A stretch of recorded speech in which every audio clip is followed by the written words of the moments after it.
There is only one place in the world where the sound of a simple imperative sentence brings 250,000 people to their feet, cheering.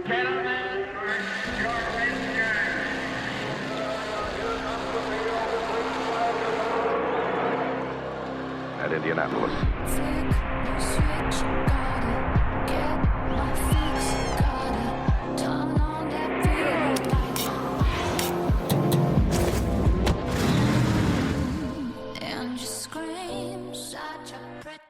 Hola, muy buenas y bienvenidos a un nuevo programa de Motorsport 360. Yo soy Ismael Pérez y estoy aquí de nuevo con vosotros para contaros las últimas noticias sobre el Motorsport.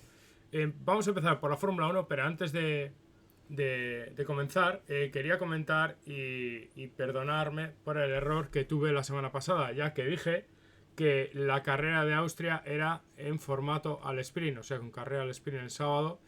Me lleva a confusión la maravillosa web de agenda del motor que es Motorsport Database.racing de nuestro amigo Iván Clavijo. Siempre me fío de ella a muerte, y es que el hombre se equivocó a la hora de ponerlo y yo también me equivoqué por no, digamos así, hacer ese doble check a la hora de mirar los horarios y ir directamente a lo que vi en la página web. Perdonadme y bueno, espero que no sé, por mi culpa no sé, habéis liado los horarios, etcétera, ¿no?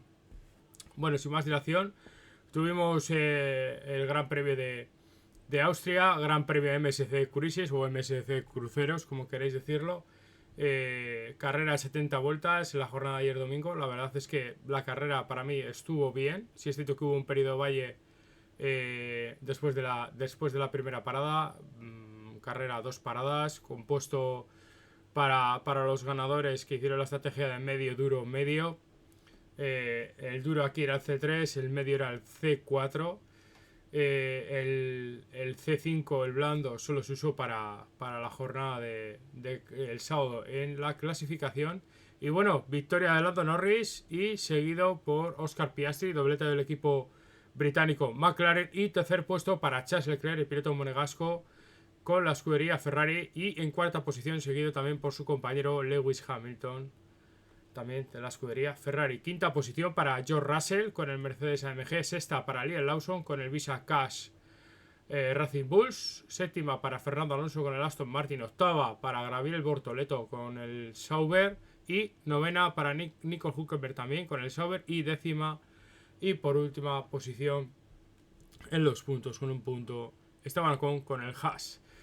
Bueno, una carrera que la verdad es que antes de empezar ya nos dio sorpresitas. Y bueno, también comentar lo del tema de la jornada del sábado. Para mí la pole que consiguió Lando Norris fue un auténtico vueltón, la verdad, porque sin duda si algo habíamos pecado, ¿no? O le achacábamos a Norris, ¿no? Que le estaba costando mucho sacar esas vueltas de clasificación. Aquí la volvió a hacer, igual que lo que hizo en el Gran Premio de Mónaco, que también ese día se lució, y de qué manera, ¿no? Por eso hizo un fin de semana casi perfecto en Mónaco, y aquí también lo ha sido prácticamente perfecto. No me gusta decir perfecto, pero sí rozando la perfección. Sería la mejor expresión. La verdad es que en esa jornada de domingo, cuando se dio justo antes del pistoletazo de salida a esa vuelta de formación, ya vimos como Carlos Sainz tuvo problemas con los frenos traseros, originándose un pequeño o gran incendio, según como se vea, después de dar su vuelta de instalación, que hay que decir que fue retrasada, como ya sabéis muchos de vosotros, que la parrilla salió y él se quedó parado en la parrilla. Y finalmente, cuando ya prácticamente estaban los monoplazas, tanto Norris y Leclerc, etcétera, enfilando ya la última curva, consiguió salir Carlos Sainz y dio una vuelta al circuito, se metió al pit lane y llegó al fondo del pit lane y a la zona del semáforo, y tuvo que parar automáticamente el monoplaza. Y bueno, ya visteis como los bomberos hicieron acto de presencia, y también los miembros del equipo, para intentar mitigar y apagar ese fuego que tenía los conductos de freno, toda esa zona de la suspensión. Posiblemente porque se le quedaron o los frenos bloqueados o el brake by wire o algún sistema que no estuvo bien y alcanzaron temperaturas muy extremas y tuvo que abandonar el bueno de Carlos Sainz en este. Proseguimos con la salida, que la verdad es que sin duda para mí fue una salida muy competitiva a ver, competitiva o fue guapa, ¿no? Por denominarlo o decirlo por algún adjetivo.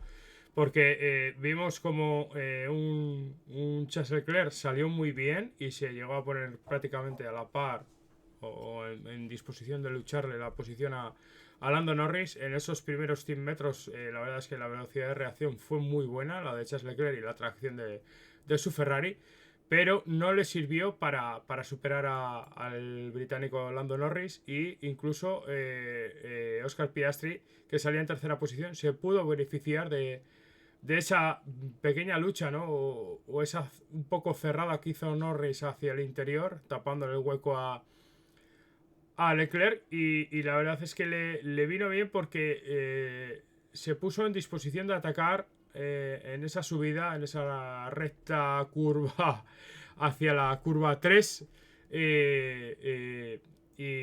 estuvieron en disposición de atacar, en este caso Piastri, de atacar a esa primera posición de Norris.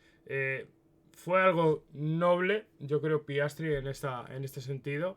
Y a los pocos metros cuando ellos pasaron hubo el toque entre Verstappen y Antonelli, que como bien sabéis, pues Antonelli llegó bastante pasado de frenada y se llevó puesto al piloto neerlandés. La verdad es que me sorprende la pila de metros en los que ya venía pasado Antonelli, ¿no? Con el Mercedes. ¿Por qué? Lo explico. Porque si os dais cuenta en las imágenes, bloqueo de la delantera izquierda, pero donde realmente está bloqueando las ruedas, pero apenas sale humo, es de las ruedas traseras. Y si veis Lamboar es bastante curioso, donde Antonelli intenta mitigar, ¿no? Contravolanteando esa bloqueada, pero nada, es un mero pasajero. Me gustaría ver esa telemetría, ¿no? Personalmente de Antonelli. Pero, a ver, lo fácil aquí es decir, no, se ha pasado de frenada y ya está. Pero es que me pareció bastante curioso como monoplazas que prácticamente frenando a la par que él no tuvieron ningún problema y él sí. O sea, vale, sí, que se ha pasado, que os lo compro, que sí, que ya lo sé, que se ha pasado. Pero que fue curioso cómo bloqueó ese Mercedes de atrás. Es como si tuviese el balance de frenos muy hacia atrás. En este caso, ¿no? Y a la vez bloquearse la rueda delantera, no sé, me pareció bastante curioso. Es como si hubiese llegado ya con los frenos gastados, ¿no? O el reparto de frenada muy desequilibrado en este caso, ¿no?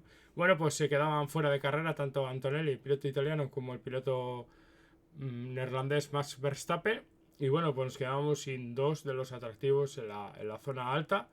Y la verdad es que, bueno, cuando se relanzaba la carrera de nuevo, tuvimos bastantes vueltas donde vimos como Oscar Piastri atacaba la posición de Norris. Solo en un intento real le adelantó gracias al DRS y una buena apurada de frenada. Pero Norris le recuperó rápidamente la posición y en la siguiente curva ya estaba por delante de él. Yo creo que en este caso Piastri fue algo conservador, no voy a decir timorato, porque no sería justo, sino fue algo conservador y yo creo que pensando en el Mundial a la hora de atacar esa primera posición de Lando Norris, porque se le vio en bastantes momentos con mayor velocidad, mejor ritmo y sobre todo atacar noblemente, digámoslo así, ¿no? Porque yo creo que si hubiese sido otro piloto de otro equipo, se hubiese tirado mucho más a machete. Lo que pasa es que, a ver, hay que recordar que Piastri es el líder del Mundial actualmente y venimos del incidente de Canadá, donde yo creo que después de carrera o durante la semana, pues bueno, habría en el briefing o simplemente en una charla habría quedado las cosas claras, ¿no? O puestas encima de la mesa por parte de Andrea Stella o Zak Brown, no lo sé, o por parte de los dos, o simplemente hubo un toque de atención. No tengo ni idea. la menor duda de que hubo algo, pero no tengo la idea exactamente de quién ha sido y cuándo ha sido. McLaren tomó cartas en el asunto en cuanto a nivel estratégico y para distanciar a un piloto del otro. Entró primero Lando Norris para hacer su parada y 4 vueltas más tarde entró Oscar Piastri. Dejando claras las cosas, sobre todo a Oscar Piastri metiéndole en esa salida de esa primera parada, metiéndole en tráfico. Yo creo que el equipo, si lo miras por el tema de beneficio mutuo y de todos, pues al final se evitaron problemas, ¿no? Pero veremos si esto se repite a final de campaña, si los dos siguen jugándose el título, porque yo creo que Piastri no durará, no dudará, perdón, en meterle el morro a Norris si hace falta. De hecho, ya sabéis que yo no tengo nada en contra de Norris, ni nada en contra de Piastri, ni en general en nada en contra de ningún piloto de la parrilla. Pero sí os diré que a la hora de meter el coche y de hincar el diente, veo más instinto asesino, por denominarlo de alguna manera, ¿no? A Piastri o con ese olfato, ¿no? Con esa garra o ese diente afilado de tiburón a Piastri que a Norris, que ya le hemos visto y que lleva ya unos cuantos añitos en Fórmula 1, que Norris no es un piloto novato, todo hay que decirlo. Recordemos como Richardo o el propio Carlos Sainz le pusieron las cosas muy difíciles e incluso le batieron, o sea que no es pensar nada desdeñable que Piastri, con menos años y con un cerebro que para mí le tiene muy bien amueblado, este piloto australiano, para mí yo creo que va a ser el campeón del mundo, ¿no? Pero bueno, a ver si llegamos a esas situaciones críticas y nos lo pasamos bien a final de temporada, bueno, y lo que queda de año, ¿no? Por supuesto. Hay que recordar que el próximo Gran Premio es el Gran Premio de Gran Bretaña. Ahí pueden pasar muchas cositas. En cuanto a alargar la estrategia, ¿no? de Piastri, esas 4 vueltas más tarde, perdió tiempo y luego lo que os he comentado, entró en tráfico y montaron el neumático duro los dos. En tercera posición estaba, en una cómoda tercera posición estaba el piloto monegasco Charles Leclerc, que la verdad es que no tuvo opción de estar cerca de los dos McLaren. Llamó mucho la atención esa velocidad en ese primer stint que hicieron los dos McLaren con los medios, que lograron meter bastante distancia, en este caso a Leclerc. Y tuve fogonazos y recuerdos de Vietnam, del pasado, cuando en la temporada 2014, en ese Gran Premio de Bahrein, con esa unidad híbrida, ¿no? Ese año 2014 que empezaban estas unidades, como después de una resalida tras el safety car, tanto Lewis Hamilton como Nico Rosberg se alejaron del resto del pelotón, de la parrilla de monoplazas, y en apenas unas vueltas casi les metieron veintitantos segundos de diferencia. No ha sido tan bestial ese gap diferencial de tiempo, pero sí llamó la atención mucho esa velocidad de los McLaren, donde hemos visto que tuvieron rienda suelta a la hora de tirar los dos y atacarse, pero ya digo, yo vi a Oscar Piastri con cierta nobleza a la hora de tirar el coche a Norris. No creo que sea así a final de temporada, sinceramente. En cuanto a otras cositas de la carrera, llamó mucho la atención también que Hamilton pues no pudo seguir el ritmo de Leclerc. Si bien es cierto que acabó en cuarta posición, ¿no? Pero tuvo una carrera ahí bastante cómoda, digamos, haciendo la goma con Leclerc en la lejanía, pero haciendo la goma. Luego George Russell, en tierra de nadie, acabó a 62 segundos de la cabeza. O sea, una auténtica pasada, 1 minuto y 2 segundos de la cabeza. Si bien es cierto que las unidades de potencia de Mercedes hemos visto que han tenido fallas, ¿no? A lo largo de la temporada y sobre todo en los últimos grandes premios, Aquí yo creo que acabó la carrera en quinta posición, ya, como ya os digo, en tierra de nadie, no fue rival, tanto Liam Lawson ni Fernando Alonso le hostigaron al piloto británico con el Mercedes, ni tampoco él pudo hostigar a Lewis Hamilton, ¿no? Que le sacó más de 30 segundos al piloto británico. Yo creo que puso el mapa motor Economy, en este caso George Russell, en esa unidad de potencia alemana y a guardar ropa y a esperar al siguiente Gran Premio, que el Gran Premio de Silverstone, ya sabéis, como es un circuito muy planito, con un asfalto con pocos baches, seguramente, seguramente, y razones hay a pensar de ello históricamente, que el equipo Mercedes siempre ha ido bien ahí. Sexta posición para Liam Lawson, que hizo para mí muy buena carrera con el Racing Bulls, las cosas como son. El piloto australiano lo hizo muy bien, supo defenderse de los ataques de Fernando Alonso y de esa presión.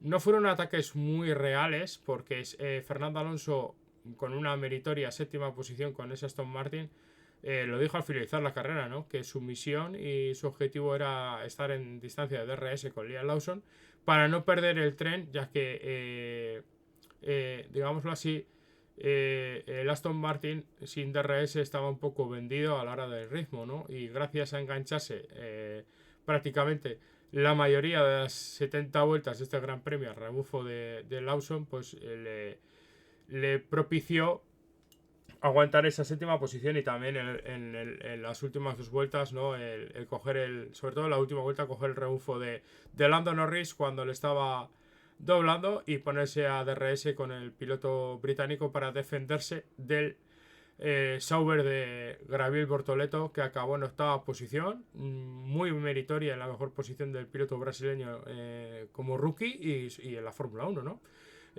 Muy buena carrera de Bortoleto y también novena posición de Nico Hülkenberg, los dos Sauber que gracias al staff técnico, ¿no? Que ha ido fichando el equipo suizo durante estos meses y sobre todo el año pasado, pues va poniendo y va entendiendo su monoplaza y va poniendo poco a poco las cosas en su sitio con el desembarco, ya sabéis, de la marca alemana Audi en el equipo suizo y que el año que viene ya será nombrado directamente Audi como tal.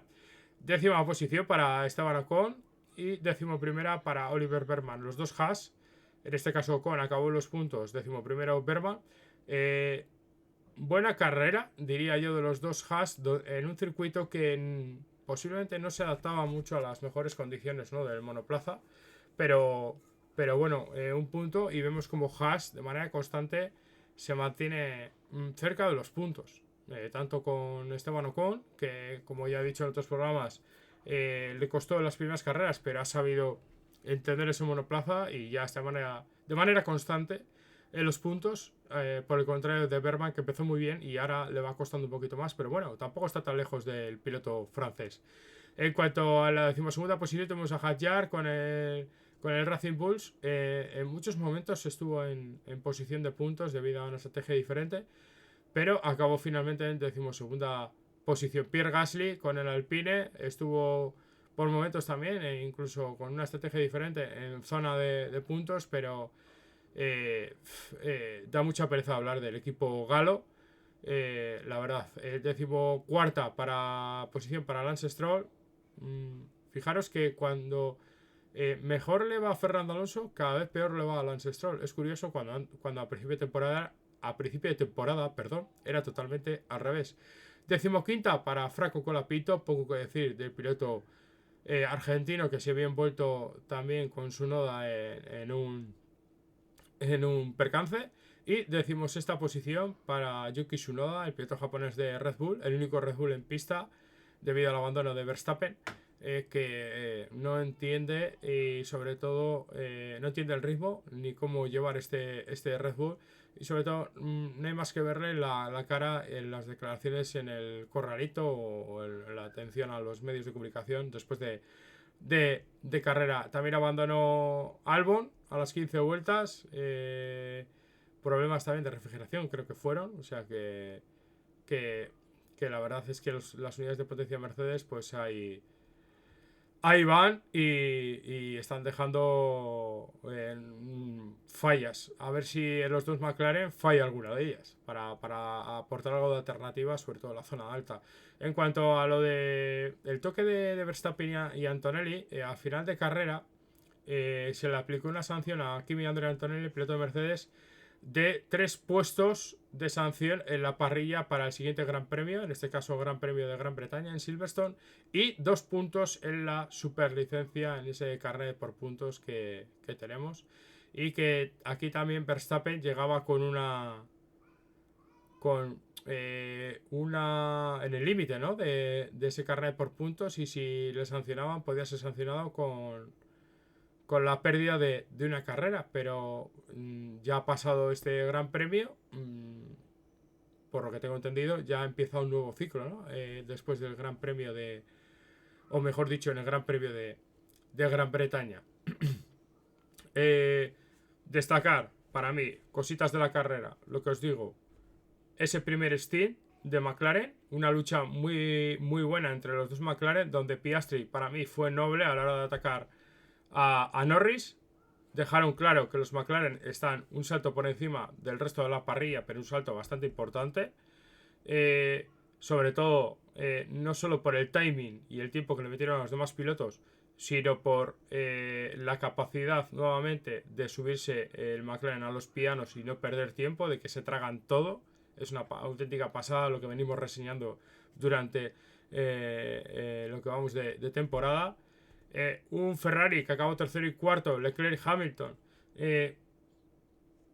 No estaba Frédéric Vasseur, que tuvo que irse por problemas personales en la jornada de domingo, no estaba en el circuito. Eso ha dicho el equipo, no sabemos exactamente qué, pero bueno, le deseamos lo mejor a Frédéric Vasseur. En cuanto a la escudería italiana, me parece una nota positiva, pero al final no deja de ser una escudería que lucha por querer estar en la punta de lanza de la Fórmula 1. Sí, nuevo podio de Charles Leclerc, tercero, pero a 20 segundos prácticamente, 19 segundos y 8 décimas de la cabeza el piloto monegasco. En cuanto a Russell, por lo que hemos dicho, en tierra de nadie. Buena carrera para tanto Lawson, Alonso, Bortoleto, Hülkenberg y Ocon, especialmente para Lawson, Alonso y Bortoleto. Pero para mí el piloto de la carrera, con independencia de Bortoleto, que no hay que quitarle ningún mérito, fue Nico Hülkenberg, que salía en última posición y logró escalar hasta la 9ª posición. Ese es para mí el piloto del día real, no las tonterías que hay por ahí, aunque hay que remarcar que Bortoleto, siendo rookie y atacando a Fernando Alonso hasta la última vuelta, en este caso Alonso se supo defender muy bien y bueno, estuvo bien, ¿no?, en el carrolito o en la zona donde atienden a los medios de comunicación, la charla en italiano, ¿no?, que mantuvo con el equipo, mejor dicho, con el piloto asturiano, y de cómo se movían y cómo remarcó Bortoleto, el piloto brasileño, cómo remarcó y cómo vio desde su monoplaza cómo Alonso le cogía el DRS a Lando Norris en ese doblaje, y que aun con neumáticos gastados se mantenía cerca de Norris y sin producirle ningún tipo de molestia y sin perder la trazada y perder el control de monoplaza el piloto asturiano. Pues bueno, esta semana te damos por terminado el apartado de Fórmula 1. Recordaros, esta semana tenemos el Gran Premio de Gran Bretaña, el Qatar Airways British Grand Prix, los qataríes que patrocinan este Gran Premio. Tendremos libres 1 el viernes a la 1:30, libres 2 a las 5 de la tarde, libres 3 en la jornada de sábado a las 12:30, clasificación a las 4 de la tarde, hora española. Eso el sábado. La carrera el domingo, carrera de 52 vueltas a las 4 de la tarde, hora peninsular española. Veremos a ver qué pasa.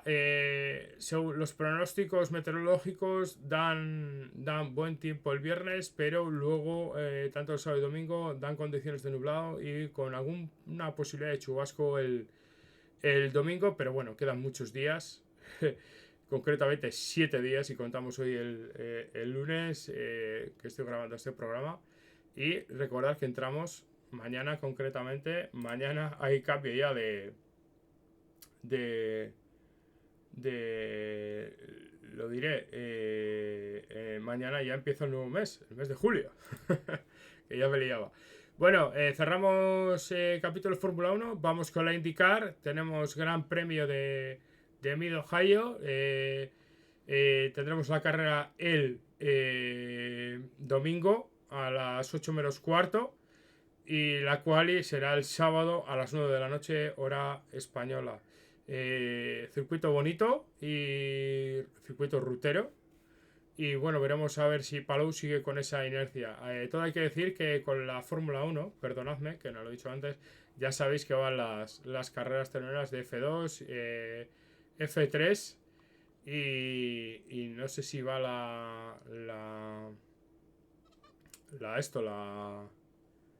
la Porsche, no la veo aquí por aquí. Irán, me imagino, igual la Fórmula Azafatas, no lo sé. No lo sé. Bueno, en cuanto a otras cositas, también tenemos las Europeas Le Mans Series, que tenemos carrera de 4 horas en Imola, donde tenemos a los GTs, los LMP2 y los LMP3.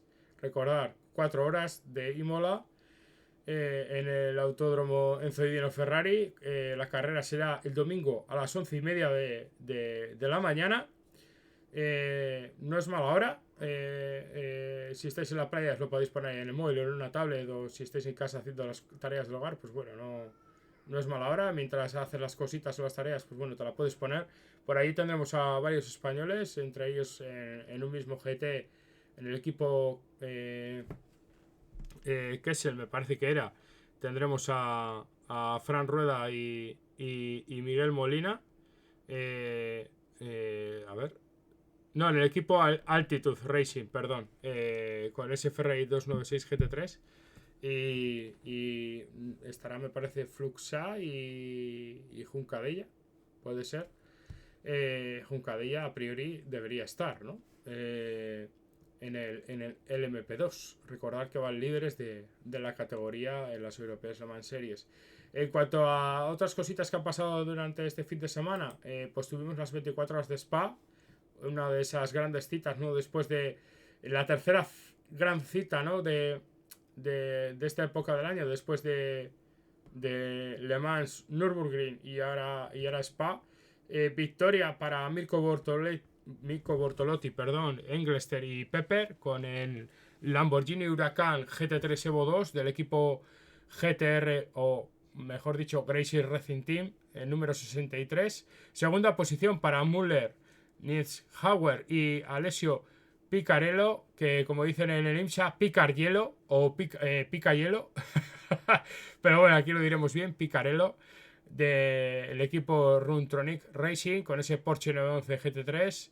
Y tercera posición para Alessio Rovera, Avril y Pierre Guidi, con el equipo AF Corse, con el Ferrari 296 GT3. Cuarta posición para Duono, Fuoco y Arthur Leclerc, con el otro AF Corse, con el Ferrari 296 GT3. Desconozco, la verdad, no he visto más allá de que algunos cachos en carrera, de carrera, mejor dicho, si había algún piloto español, porque otros años sí hemos tenido representación española. No hemos tenido este año a Juncadella o a Molina, etcétera.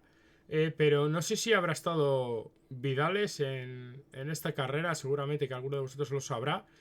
Pero bueno, es que no. Bueno, Molina sí ha estado, perdón. Molina ha estado con el equipo del AF Corse, con Pérez Compán, Lemerez, el otro hermano Compán y Miguel Molina. Lo que desconozco es si ha habido más españoles, ya os digo, que no. Lo estoy mirando así por encima de la clasificación, porque no he estado atento a la carrera, como igual sí lo he estado otros años. La vida personal pues me lleva a otras cosas, ¿no? Y no, tampoco hay que disfrutar del verano, ¿no? Ir a la playita, estar con la familia, etcétera. Y bueno, no deja de ser una carrera que sí, son los 24 Spa, donde ha habido más de 100 y pico mil personas. Pero eso, a lo que voy.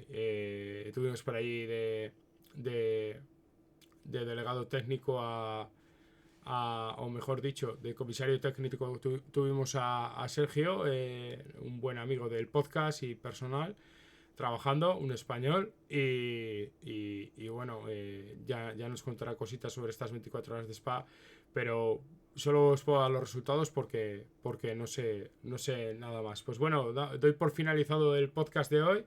Muchísimas gracias por las escuchas y pido otra vez perdón por el error de la semana pasada en cuanto al tema de los horarios del Gran Premio de Austria. Recordar, Gran Premio de Fórmula 1 este fin de semana, Gran Premio de Gran Bretaña, no os lo perdáis. También tenemos IndyCar en Mid Ohio. Seguramente, no sé si haremos Super Dominga con Charlie en su Twitch. Tendré que hablar con él a lo largo de la semana, pero bueno, no lo descartéis que hagamos Fórmula 1 y IndyCar seguramente lo haremos en el Twitch, en el canal de Twitch de Charlie Barzal. Pero bueno, ya lo iré adelantando tanto en el canal de Telegram como en Twitter /X. Ahí os lo pondré. Un abrazo, me despido de vosotros, Ismael Pérez. Ya sabéis que el programa quedará subido a las diferentes plataformas de podcasting: Podimo, iVoox, Pocket Cast, Spotify, Amazon Music, YouTube Music, y alguna más, que siempre me olvido de alguna. Un abrazo. Adiós, adiós, adiós, adiós.